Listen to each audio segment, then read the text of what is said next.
Welcome to Carmen's Australian Storytime. I'm Lucia, and today we're at Bingle Bay, and we're going to be reading Once Upon a Small Rhinoceros by Meg McKinley and illustrated by Lila Rudge. Alright, thank you, Luce. And let's have a look what the blurb has to say. A little rhinoceros story.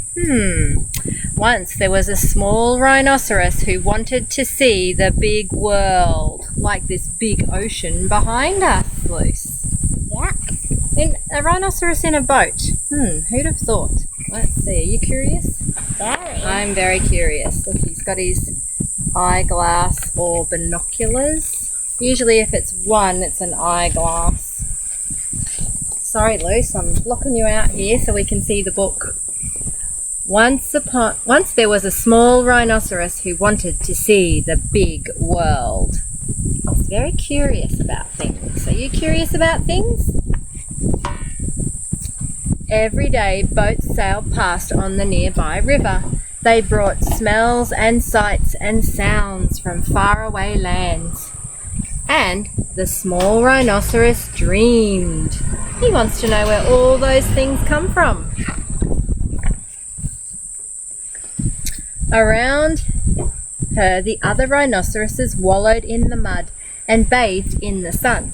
They grazed on grass and rubbed their horns against trees. They did all the things that rhinoceroses do. Rhinoceroses is hard to say. From the muddy riverbank, the small rhinoceros watched the boats and sighed. "Don't you wish," she said, "that you could see the world?" Do you want to see the world, Luce? I want to see the world. Luce is curious about things too. A mud-wallowing rhinoceros snorted. "But this is the world. We have mud and grass and trees. We have everything a rhinoceros could possibly need." "Yes," said the small rhinoceros, "we do." A grass-grazing rhinoceros shook his head. "You're a rhinoceros. You belong here." "Yes," said the small rhinoceros, "that's true." But still she dreamed, and the river flowed on, and the boats passed by. Luce, use your visual clues.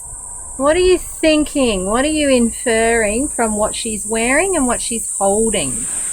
I'm inferring that she is going to make something to prove them wrong. What do you think she's wearing?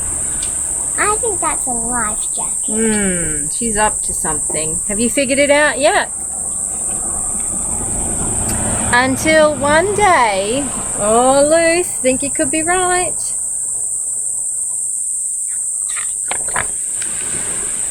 A tree-scratching rhinoceros frowned. "You're a rhinoceros. You can't sail a boat." "Yes," said the small rhinoceros. "You're right." A sunbathing rhinoceros rolled his eyes. "You're a rhinoceros. You can't row or steer or read a map." "Yes," said the small rhinoceros. "I know." Busy building something. On the riverbank, all the mud-wallowing, grass-grazing, tree-scratching, sunbathing rhinoceroses, that's hard to say, gathered in alarm. "Come back," they called. "It's dangerous. You'll get lost." "Perhaps," said the small rhinoceros, and she waved as she sailed around the bend and out of sight. I'm glad I'm not her mum. I would be freaking out right about now. Out on the ocean, the water was a deep, dazzling blue. I like those describing words. Sea spray stung the air and foam fizzed on the tops of the waves. She looks pretty happy to me. She's very brave. The small rhinoceros trailed a hoof into the water and tasted salt. She stared dreamily down into the deep. During the day, fish flashed beside the boat, then sank far out of sight. A little bit different what she's seeing underneath the water to what we see under the water here, right, Luce? What would she be seeing under this ocean? Probably crocodiles and sharks. Not quite as pretty as this picture.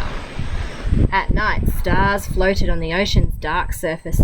The small rhinoceros watched the water, let the waves rock her to sleep, and she sailed on. Through the woolly wild of winter, the what, and the smooth sweep of summer, to faraway lands and beyond. She really is going on a big adventure. She saw mud. Well, she'd seen that before, hadn't she? And grass. Well, she'd seen that before where she lived. And trees. But they're all a little bit different to what she was used to. She saw spectacular sights with surprising smells and sounds. And more things than a rhinoceros could ever have imagined. So I can see a Chinese dragon, which means she must have gone to China. And I can see a snow dog, so she must have gone somewhere very cold. And there's a Mexican person. Yeah, she's been to Mexico. Maybe Africa. And a camel, maybe the Arabian desert. Where would the ballerina be from? Could be anywhere. Maybe Russia? And when she had seen all she could see, she turned homeward and set her sail to catch the wind. The other rhinoceroses were waiting just where she had left them, with their mud and grass and trees.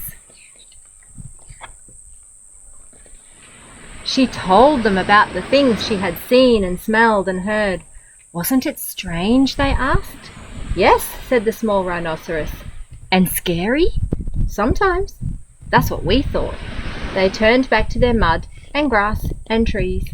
But then a soft voice spoke up. Did you get lost? Many times. And was it wonderful? Oh yes, said the small rhinoceros. It was. That's what I thought, said the even smaller rhinoceros.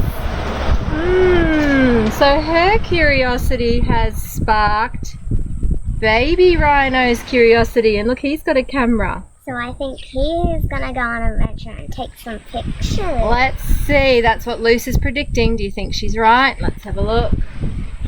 And she dreamed. What do you reckon, Luce? What's she dreaming about now? I think she's dreaming about going in a hot air balloon. Yeah, and look what she's already started making. What a great fun book. There she is. She managed to do it. The final product. Final product. I reckon that is definitely a thumbs up book. What do you reckon, Luce?